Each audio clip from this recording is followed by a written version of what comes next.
way to the St. Joseph Church tag sale. And this is a beautiful church building. Here we are a little closer up, and what I think is missing is the crowds. So my guess is that the sale isn't in this beautiful church, but in a nearby building. Okay, I just got directions from a passerby, and my instinct was correct. We are headed to one of the separate buildings from the church, and I'm told there's lots of people there. And now we're on the right track. I can't wait to see what they have inside. Let's go in. Well, I see lots of china and glassware right off the bat, and this is a sight for sore eyes. There's some really beautiful porcelain pieces on this table, including lots of teapots that I'm going to leave here. This vase is really pretty. I like the cutout details. This was made in China. And although I love teapots, they are slow sellers, so I'm not even going to look. This plate is beautiful and would be so pretty for the fall. This is Royal Stafford. It looks like somebody picked this up at Marshall's. It's very, very pretty. And this looks like, Royal Albert, Old Country Roses, pepper perhaps without the salt shaker. This is a really pretty bowl. This was made in Japan. It definitely looks vintage. And I like the details around the rim, like how it has a pinched effect. It's a really pretty little set there. That might be even a chocolate set. These soup bowls are made in China. I'll just pick up one teapot. I have to do it. This guy was made in England. Very pretty. I like this creamer a lot. There's crazing and staining on this, but I think that's okay. This might have to go in my bag while I walk around and think about it.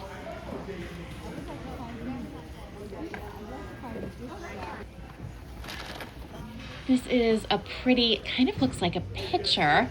There's no back stamp. I like the strawberries on it. Just looking over the glassware. Here we have a whole table full of linens. There's all kinds of pretty things here. Look at the rooster pattern in the farm. I think those are curtains. This oven mitt is cute, but has a lot of staining, and I don't want to get into that. I see more curtains, lots of doilies. Nothing that has to come home with me. Here's a better look at the general section that I'm in. Everything has been pretty picked over already. I think this tag sale was the place to be. Here's the holidays section. I'm going to take a quick look through here. Sometimes I can find some vintage Lenox ornaments and things, and those always appeal to me. I'm not seeing anything quite like that today. His star has kind of a cool look. Some little bits and pieces in this box, and a few interesting things underneath it. This Corningware casserole is missing its lid, and this platter underneath it is very pretty. It has kind of a mid-century feeling.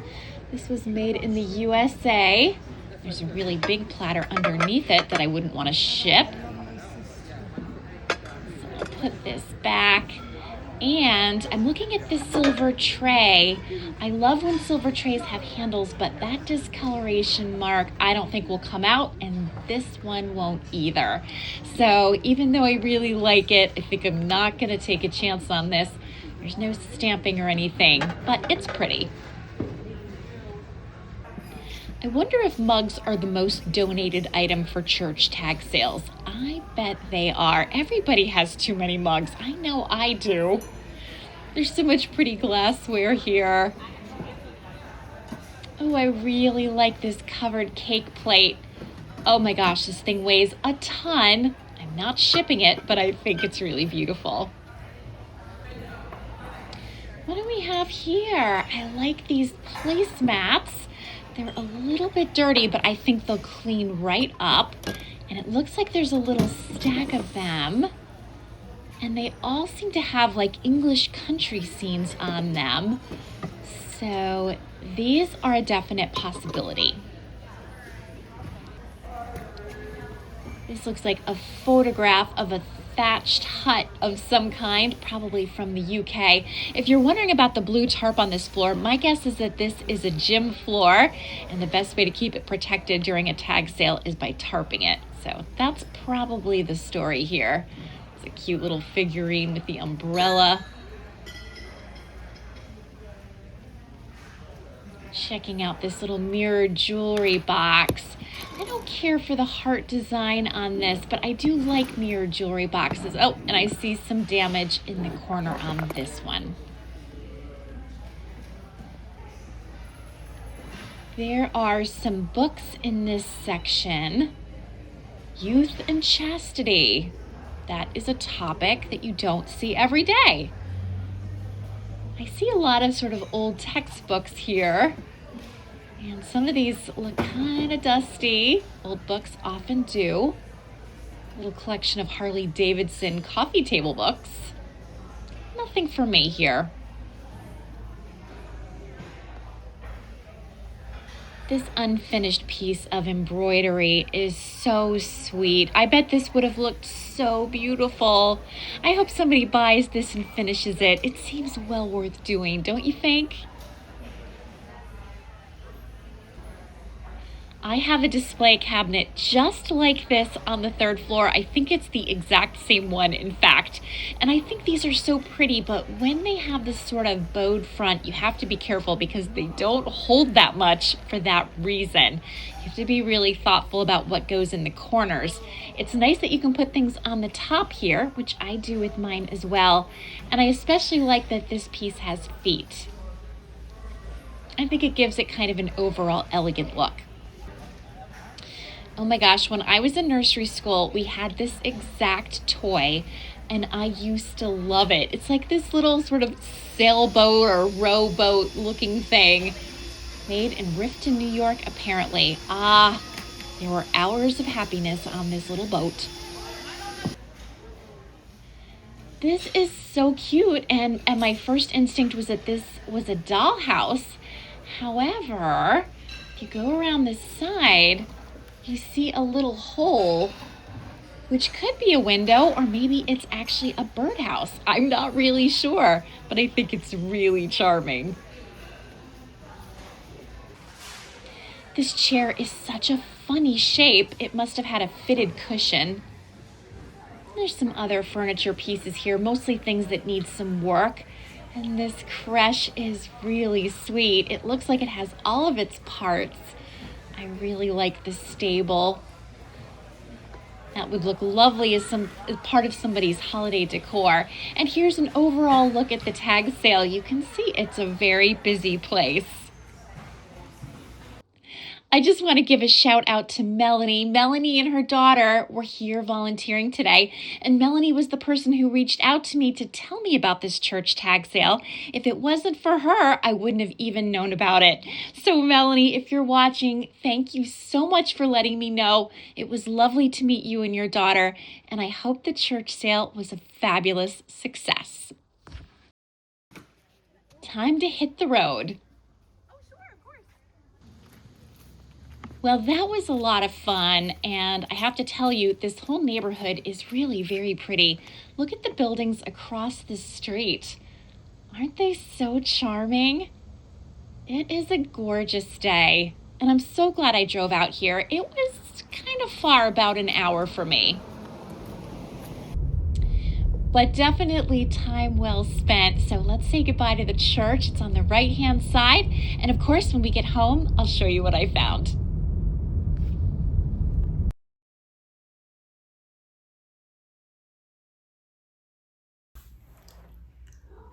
Well, it's a few days after the church tag sale, and I have been dying to show you my haul. So let's get right into it. First of all, I just have to mention that, oh, why is Indy so wet? This is the guy on my lap. His paws are wet. I think he's been playing in his water dish. Ooh. Oh well, lucky he's so cute. So anyway, I just have to say to the church sale volunteers, what a great job they did. Everything was very organized. Everything was laid out really well. There were even like packages and bags and boxes and things that customers could use to get their purchases out to their car. So that's always an unexpected but much appreciated courtesy. Yes. Hi. I just got home, so they're all a little excited to see me. This going back to work thing is definitely hard on the fur babies. They're used to my being around a lot more than I have been lately, but it's Friday, so we have a nice long weekend ahead. Anyway, now that fur is flying in every direction, let me show you what I picked up. So one of the first things I bought was this fabulous cookie jar. There is like fur flying. This cookie jar that has cookies on it. And it's got this cute little top. So there is some crazing on this piece. I don't know if you're able to see that, but there is definitely a little bit of crazing in the glass here and there. Here is the back stamp. So I need to do research so I can tell you exactly who made this, but I can say it was made in the USA. I'll put more information down in the description box, but I thought this was really cute and would be such a fun vintage find for somebody's kitchen.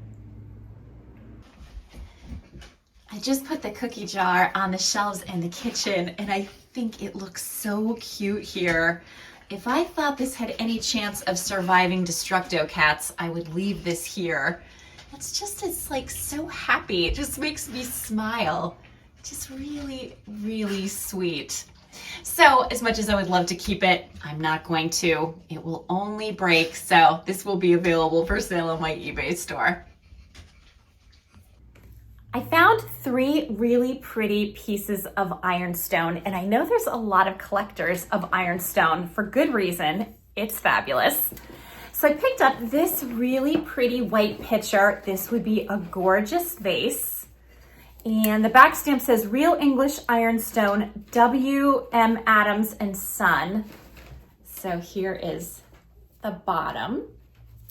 And then I bought this one. This one looks older to me. It's got a fair little bit of crazing on it and a little bit of discoloration. A lot of viewers of this channel have told me that if these kinds of pieces are soaked in bleach, sometimes even for a few days, a lot of the staining will come out. Sorry, I have itchy kitties. A lot of the staining will come out. So that's something I haven't tried yet, but I thought that was a great tip and worth sharing with you. And this one is by Arthur Wood. There's the back stamp.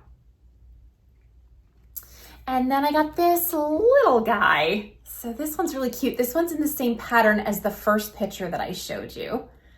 And I think it's so, so cute. And here's, again, the back stamp. I really like the back stamp on this too. So these 3 pieces would look lovely grouped together in somebody's collection. They probably came out of the same house. It wouldn't surprise me if they did. And they will all be available for purchase on my eBay store. Here's a little collection of white ironstone that I picked up, and I just have them here plain, as you can see, on top of the china cabinet.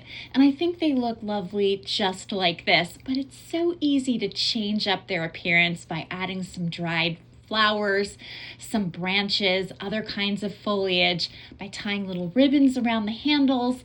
There's all kinds of ways that you can change these up for different times of the year, for different seasons, and I love how nice and clean and versatile they are. So I'm hoping somebody sees these and decides they'd be the perfect addition to their home decor. I think they're really lovely. I picked up some really pretty plates. These are Christmas plates. Here's the design. And it says, the stockings were hung by the chimney with care in the hopes that St. Nicholas soon would be there. And these are Johnson Brothers. And they're just called 'Twas the Night. So that's the pattern. And they have this pretty little detail on the back of the rim. I thought these were really sweet. There were a few different pieces of these, like some cups and bowls and things, but I ultimately decided to get 4 plates. I think these are technically salad plate sizes, but I thought they could also be really sweet dessert plates, maybe for somebody's Christmas tablescape. Here it is. Their Christmas tablescape, or if they're leaving cookies out for Santa and his reindeer. They just wanted some pretty decor just to put on like a little plate stand and use it with some of their other Christmas items. I thought they could be cute in a lot of different ways, so I scooped them up. I found this lovely stack of plates, and I'm pretty sure I might be saying this wrong, but I think this is Chelsea Adderley, if I'm not mistaken. I have picked up this pattern before. I think it's really beautiful. Unfortunately, there's no back stamp, but I know that's not uncommon with this particular pattern. And there were 1, 2, 3, 4, 5 of these pretty little dessert plates. So I decided to take them home with me. Here's an example of how pretty this plate looks when it's just sitting on a table, especially a table with a little tablecloth on it. This would be so festive for the holidays. Please excuse Licorice barking in the background. And then to change it up, this is so lovely as well. Of course, a completely different look, but still a really beautiful and elegant plate that you could use. I would use something like this for dessert or for display. And Licorice likes it too. I was excited to find these placemats. They remind me a lot of the Ainsley placemats that I recently purchased because they're a similar size. And I love them because you can put a glass of water and a cup of coffee on the placemat at the same time. So it's perfect. I have mine right next to my bed, like on my bedside table, and I have another one on a little side table in the library.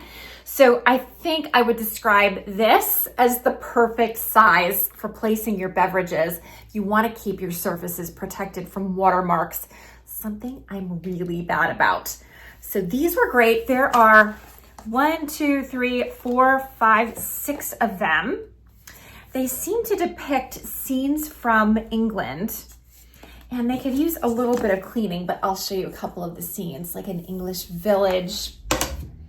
This one's really pretty with like a little waterway.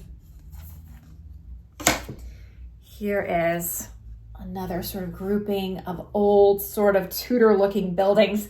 So anyway, you get the idea. I thought they'd be just like a great thing to pop on my eBay store. I would keep them if I didn't already have something very similar that I use every day and really enjoy. Here's one of the little snack tray placemats that I picked up with the pretty English scene. I really love these, but I wanted to show you why they're so incredibly functional. You can see I can put my glass, so if I'm drinking a glass of water or whatever, and I also have a cup of coffee, and it's very common for me to have both things at the same time. You can see they both fit really nicely on this placemat. Or even if I was having a little snack, let's say I'm having my water or whatever, and then I want, a bowl of pretzels or a little plate of cheese and crackers or something, it all fits so neatly on here. And because it's monochromatic, it's gonna really match any home decor color scheme. So I think they were a really fun find. So I haven't been filming this haul for very long. In addition to fighting with cat hair in my mouth and in the air, I cannot get this cat off of me. He definitely is missing his mama, so I'm glad to be with him, but yeah, he's making a bit of a ruckus. I wish I could show him to you better. He's so squirmy when I try to show him on camera. Here he is. That's a better picture. Why won't you cooperate? He's usually such a ham unless I want him to appear, and then he's shy. Go figure. But back to the haul. So I picked up 4 of these cloth napkins. I've carried this tablecloth before in this exact same pattern. So I thought maybe somebody has the tablecloth and would appreciate having matching napkins. So I got a set of 4 in very nice condition. They'll be going on my eBay store. And I also picked up this very pretty lace runner. This looks crocheted to me.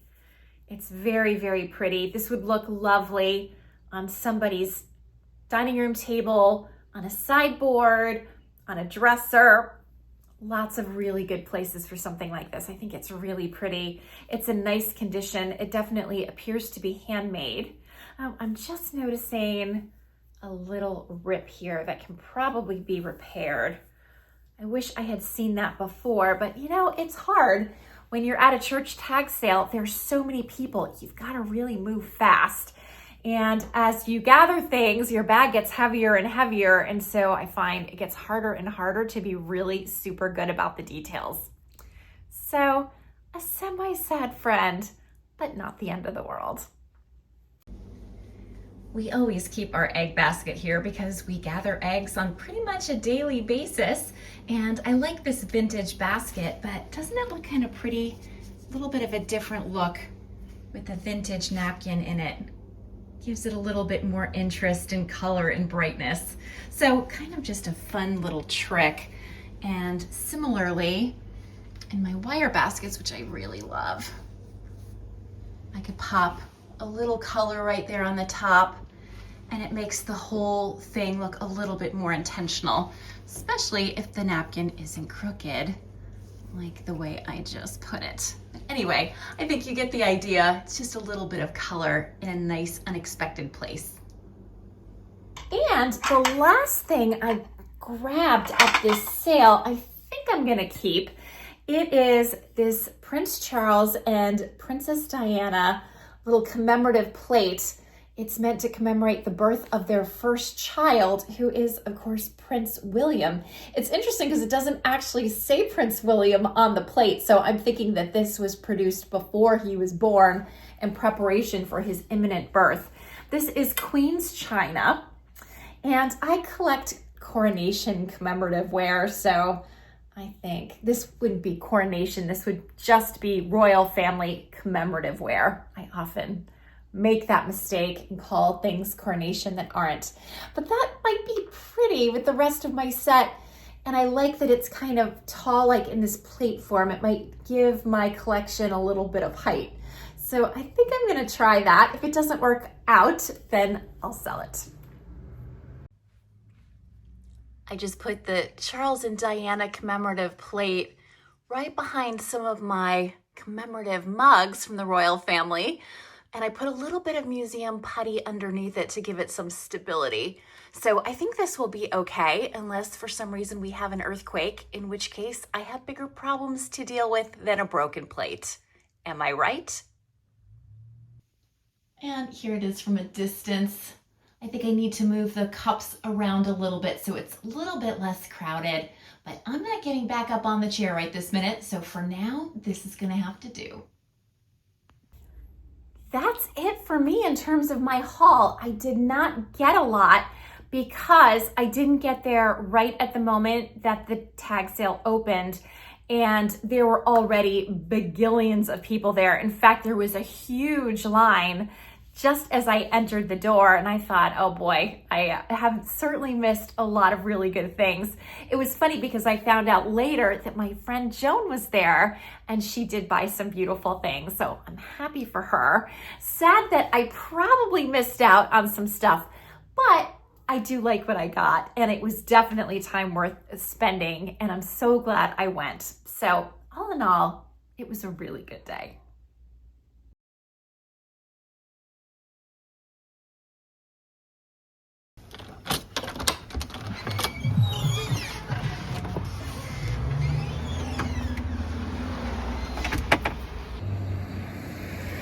I thought you might get a kick out of seeing the upstairs of our house next door. So if you're a regular viewer of this channel, you might recall that Eric's dad lives on the first floor, and then we rent out the second floor. So the tenant, after 4 years, just moved out. She bought a house of her own, and we have a new tenant coming in shortly. So there's a brief window of time for Eric to do some painting and cleaning the rug, all the things to get it ready. And while it's empty, we can take a sneaky peek.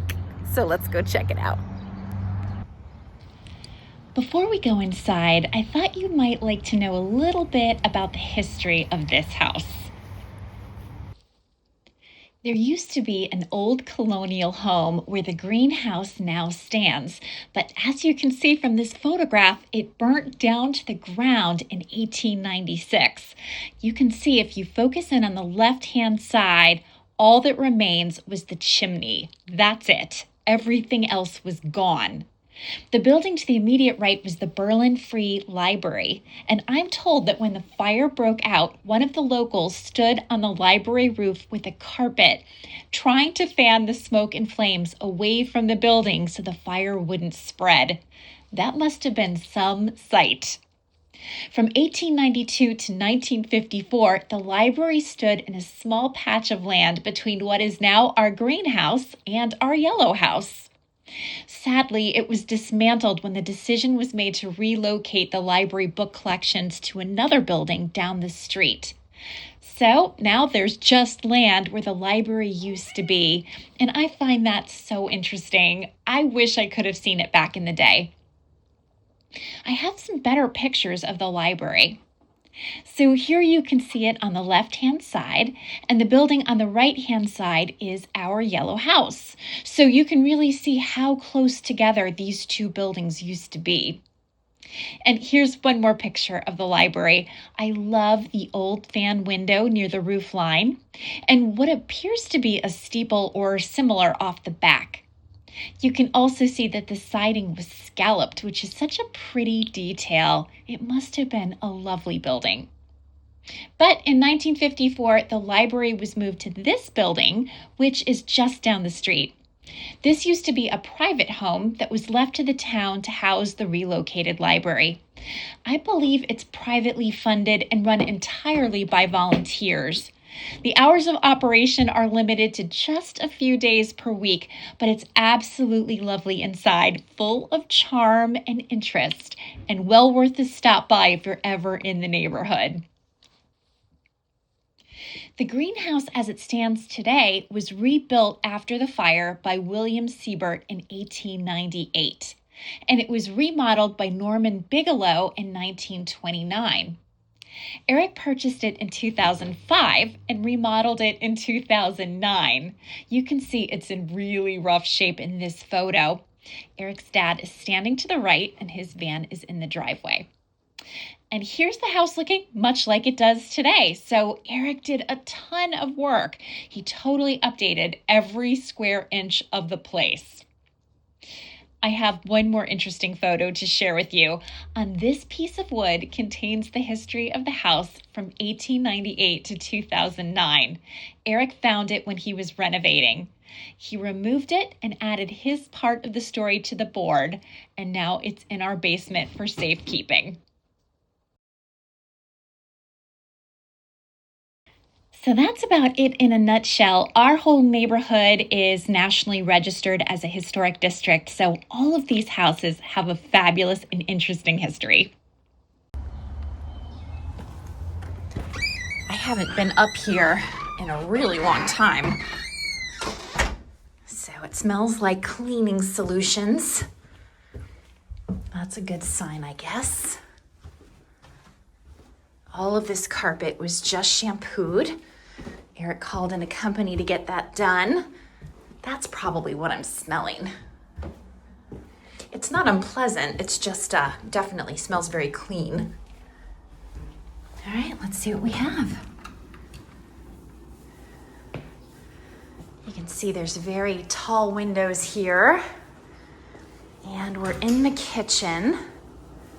It's got nice high ceilings as well. And lots of storage room for food in these cabinets. I hear Eric. So he's painting the bathroom. How's it going, honey? It's going. Yeah. Ready to move in. Oh boy.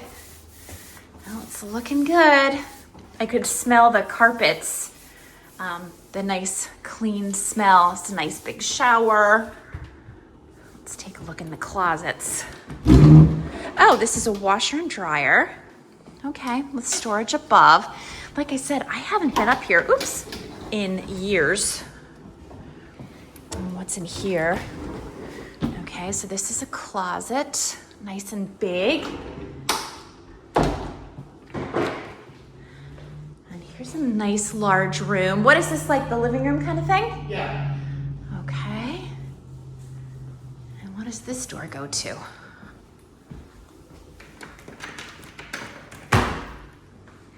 Oh, this leads to the other exit. Okay, so that's like a hallway.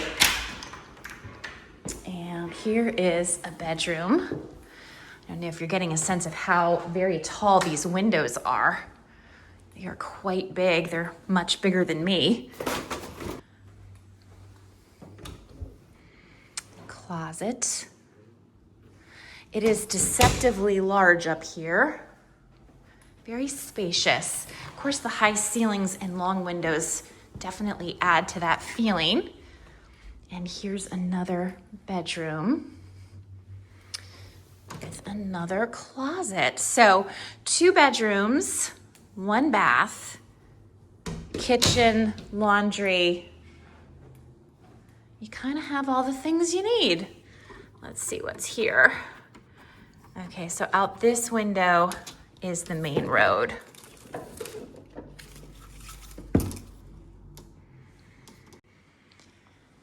So that's it. This is the apartment on the 2nd floor next door. All right, honey. Oh, I didn't see what was in here.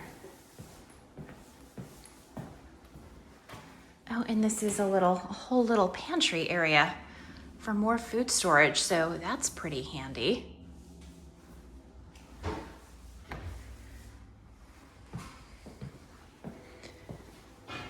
All right, we're headed back home.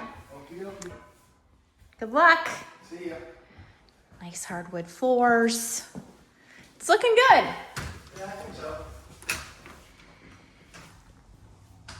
All right, we can head back home now. I hope you enjoyed this little tour. Like I said, I don't get a lot of opportunities to see it because it rents so fast. While we're out here, I thought I'd give you a closer look at the wraparound porch. It's so much fun to sit out here. Eric's dad sometimes does. His mom used to very often. But here it is. There's some kind of pollen-y dust here on the floor that should be swept. But this is a hardwood floor down here. And Eric's dad lives on the 1st floor. As I said before, we need to get cushions for these chairs. We've got cushions for this side. And that's it. You can sit out here and kind of watch the neighborhood go by. This beautiful white house with the red door is where we got our corner cabinet that's in the dining room, and we also got a huge needlepoint picture out of this house. So when the family that lived there moved, at least some of their things stayed in the neighborhood. And I walk up and down these sidewalks pretty much every chance I get. It's a pretty walk. So that's it. And there's our own house that desperately needs to be painted. We're getting to that very soon, I think. There's always another project to be done. You can only do so much.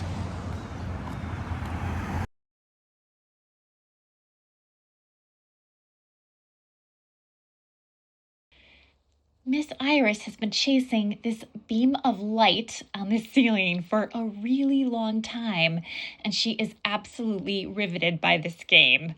She loves nothing more than to chase light. In fact, we have little laser point flashlights that we use that she runs all around trying to catch, and she has a really good time with that. Maybe not quite as good as trying to catch a flying insect.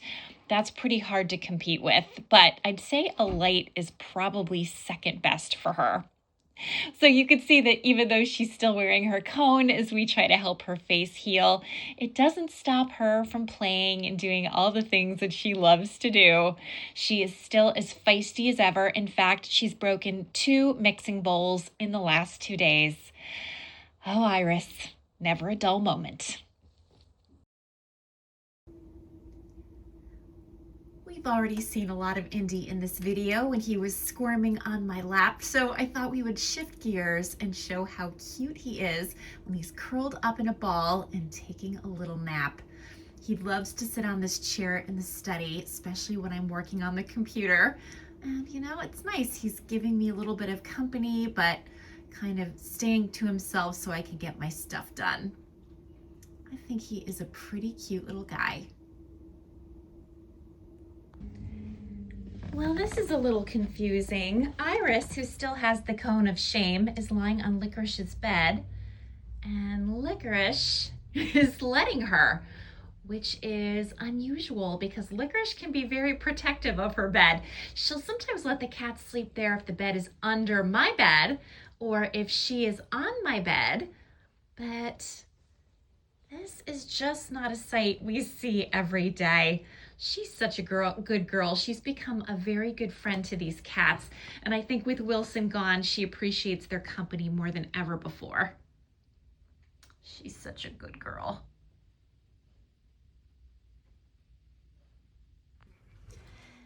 Before I close out this video, I wanted to show you this pretty piece of artwork that was made in honor of Wilson.